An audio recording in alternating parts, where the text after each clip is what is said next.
OU station పరిధిలో ఇప్పుడు ప్రస్తుతం హబ్సిగూడలో ఉన్నాము.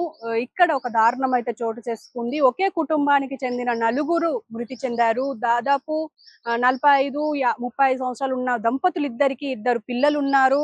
శ్రీత అండ్ విశ్వంత్ వీళ్ళిద్దరూ స్కూల్లో 9th అండ్ 5th క్లాస్ చదువుతున్నారు. అయితే మనం ప్రస్తుతం హబ్సిగూడలోని వాళ్ళ నివాసం దగ్గరే ఉన్నాము. అయితే ఈ చంద్రశేఖర్ రెడ్డి ఎవరైతే ఉన్నారో దాదాపు ఒక 6 నెలల క్రితం నుంచి జాబ్ లేకుండా ఉన్నారు. ఇంతకు ముందుగా ఒక ప్రైవేట్ కాలేజ్‌లో లెక్చరర్‌గా పని చేశారు అని చెప్పేసైతే అంటున్నారు. అయితే మరి ఏమైంది అనేది మాత్రం ఇంకా కొలిక్కి రాలేదు. ఎందుకంటే ఆర్థిక ఇబ్బందులే కారణం అని చెప్పేసి అంటున్నారు. అండ్ కవితని అండ్ ఈ చంద్రశేఖర్ రెడ్డి ఇద్దరు కలిసి వాళ్ళ పిల్లలకి విషం ఇచ్చి వాళ్ళు చనిపోయారా లేదా నిర్ధారించుకున్న తర్వాత వీళ్ళు ఒక గదిలోకెళ్ళి ఉరివేసుకున్నారనైతే తెలిసింది. సో ప్రస్తుతం ఇదే హబ్సిగూడలోని 3rd ఫ్లోర్ లో వాళ్ళు నివాసం ఉండేవారు. మరి ఇప్పుడైతే ప్రస్తుతం మృతదేహాలని ఉస్మానియా హాస్పిటల్ కి అయితే తరలించారు. మరి లోపలికెళ్ళి ఎవరైనా ఉంటే వాళ్ళతోని మాట్లాడించే ప్రయత్నం చేద్దాం. ఎందుకంటే దాదాపు పిల్లలిద్దరిని చంపి వాళ్ళు చనిపోయారా లేదా అని నిర్ధారించుకున్న తర్వాత ఇలా చేయడం అనేది చాలా దారుణంగా ఉంది.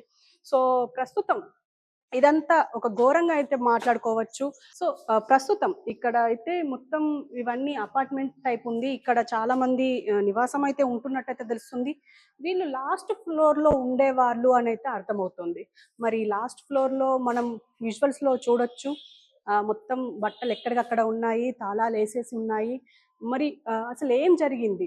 ఒక లెటర్ చూసుకుంటే మాత్రం ఆయన జేబులో చంద్రశేఖర్ రెడ్డి జేబులో ఒక లెటర్ దొరికింది. ఆ లెటర్ ఆధారంగా మా చావుకి మేమే కారణం, ఇంకెవరు కాదు. మాకు ఆర్థిక ఇబ్బందులు అండ్ నాకు మానసిక ఆరోగ్య పరంగా చాలా ఇబ్బందులు ఉన్నాయి. అందుకే మేము తనువు చాలిస్తున్నాం అని చెప్పేసి అయితే అంటున్నారు. మరి చూద్దాం. అంటే వాళ్ళకు ఇప్పుడైతే పోలీసులు కేసు నమోదు చేసుకొని దర్యాప్తు చేస్తున్నారు.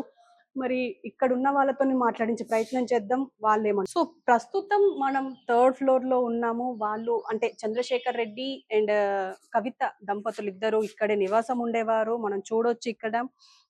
ఇక్కడే బతకడం బానే బతికారు వీళ్ళు. కానీ వీళ్ళు చనిపోయే ముందు మాత్రం రాసిన లెటర్లు మాత్రం సంచలనంగా మారాయని చెప్పుకోవచ్చు.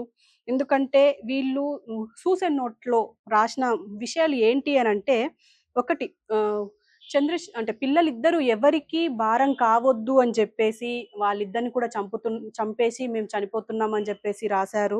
అండ్ ఈయన నేను కెమిస్ట్రీ లెక్చరర్ గా పనిచేశాను. 2019లో ఉద్యోగం నుండి బయటకు వచ్చేసాను. 2 ఏళ్ల పాటు ఊర్లో వ్యవసాయం చేశాను. కానీ వ్యవసాయంలో ఆశించినంత ఆర్థికంగా స్థిరపడలేకపోయాము. కుటుంబ పోషణ కోసం అనేక ఆర్థిక ఇబ్బందులు పడ్డామని పేర్కొన్నారు. అలాగే ఆర్థిక ఇబ్బందుల నుండి బయటపడేందుకు ప్రయత్నం చేశాము. కానీ సాధ్యం కాలేదని, దీంతో తీవ్ర మానసిక ఒత్తిడికి గురయ్యాను. ఆత్మ గౌరవంతో ఇతరులకు సహాయం అడగలేదని తెలిపారు. అదే విధంగా వేరే పని చేయలేకపోయాను.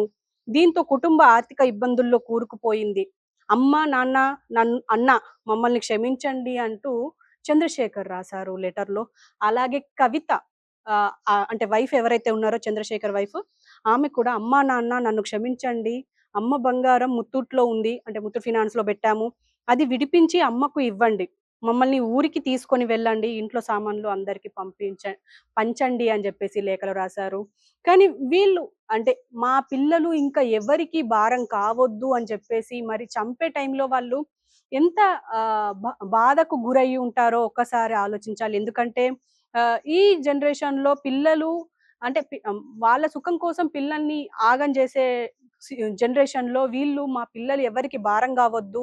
రేపటి నాడు తల్లి లేని పిల్లలు అంటే తల్లిదండ్రులు లేని పిల్లలు అంటే మళ్ళీ వాళ్ళకు ఎంత బాధ అయితదో అని చెప్పేసి వాళ్ళకు విషం ఇచ్చి చంపేయడం ఇది చాలా బాధాకరమైన విషయం అని చెప్పాలి. ఎందుకంటే మనం ప్రతిసారి చూస్తూనే ఉంటాం. సింగిల్ పేరెంట్ ఉన్నా, ఒకవేళ ఇద్దరు పేరెంట్స్ లేకపోయినా వాళ్ళని ఎంత దారుణంగా చూస్తారో చుట్టాలు మనం ప్రత్యేకంగా చెప్పుకోక్కర్లేదు. ఎందుకంటే ఆస్తి ఉంటే ఓకే.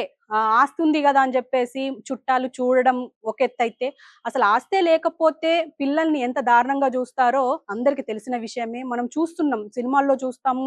డైరెక్ట్‌గా మన నిజ జీవితంలో కూడా చూస్తూ ఉంటాం. కానీ ఇప్పుడు మా పిల్లలు ఎవరికి భారం గావద్దు, మా పిల్లలు ఇంకెప్పుడు బాధపడొద్దు అని జెప్పేసి ఒకేసారి బాధ పెడతామనుకున్నారో మరి ఏందో తెలీదు.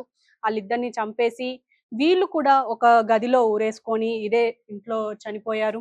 సో, వాళ్ళ ఆత్మకు మాత్రం శాంతి కలగాలనే చెప్పాలి. ఎందుకంటే ఆర్థిక ఇబ్బందులు. ఆయన ఏ వ్యసనాలకు పోలేదు. ట్రై చేశారు బతకడానికి, పిల్లలకు మంచి జీవితం ఇయ్యడానికి చంద్రశేఖర్ ట్రై చేశారు. ఒక పక్క వ్యవసాయం చేశారు. అందులో కూడా అసలు రాణించలేకపోవడంతో మళ్ళీ కెమిస్ట్రీ లెక్చరర్‌గా ఒక ప్రైవేట్ కాలేజ్‌లో వర్క్ చేశారు. మరి ఏమైందో ఏమో 6 నెలల క్రితం ఆయన జాబ్ బోయింది. జాబ్ బోయినప్పటి నుంచెల్లి ఇంకా ఇబ్బందులకు గురయ్యారు. ఆ ఇబ్బందులని ఇగ తట్టుకోలేక ఇగ నా పిల్లలకు, నా కుటుంబానికి నేను హెల్ప్ చేయలేకపోతున్నా, వాళ్ళకు మంచి జీవితం ఇయ్యలేనేమో అని చెప్పేసి భయపడ్డారో ఏమో చంద్రశేఖర్. సో, ఆయన తనువు చాలించడమే గాకుండా పిల్లలిద్దరిని